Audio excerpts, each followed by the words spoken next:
શહેર ખાતે 25 જુલાઈએ રાજ્યના મુખ્યમંત્રી ભૂપેન્દ્ર પટેલના મહત્વપૂર્ણ પ્રવાસ માટે તૈયાર છે।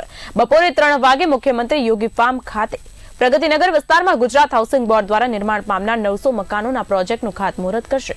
આ પ્રસંગે નડિયાદના ધારાસભ્ય તથા જિલ્લા વહીવટીતંત્રના માર્ગદર્શન હેઠળ તમામ તડામાર તૈયારીઓ પૂર્ણ કરી દેવામાં આવી છે। પાર્કિંગ વ્યવસ્થા, બેઠક વ્યવસ્થા સહિતની સમાગમની સંપૂર્ણ યોજના ઘડાઈ ગઈ છે। મુખ્યમંત્રી યોગી ફાર્મ, બીએપીએસ સ્વામિનારાયણ મંદિર અને દિનશા પટેલ ઇન્સ્ટિટ્યૂટની મુલાકાત કરશે, જ્યાં અન્ય વિકાસ કાર્યોના ખાતમુહૂર્ત અને લોકાર્પણના કાર્યક્રમો પણ યોજાશે।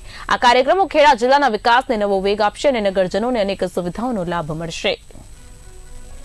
25મી તારીખે આપણે સ્વામિનારાયણ મંદિરની અંદર બીએપીએસ જે પેટલાદ રોડ ઉપર આવેલું છે એની અંદર આપણે 3 વાગ્યાનો કાર્યક્રમ સીએમ સાહેબનો રાખવામાં આવ્યો છે। માનનીય મુખ્યમંત્રી શ્રી ભૂપેન્દ્રભાઈ પટેલ સાહેબ એમાં પધારશે અને એમના હાથે નડિયાદના જે 900 જેટલા મકાનો હાઉસિંગ બોર્ડના જે પડી ગયા હતા ચોમાસાના કારણે, એ ઘણી જ પ્રક્રિયાઓ બાદ નેગેટિવ પ્રીમિયમ, જે ગુજરાતની અંદર સૌથી પહેલો કેસ એવો સીએમ સાહેબે આપણને સોલ્વ કરી આપ્યો કે આ 900 મકાન ધારકોને આ 900 મકાનો મળવા માટેનું જે તૈયારીઓ છે એના ખાસ મુહૂર્ત પ્રસંગે એ પધારી રહ્યા છે।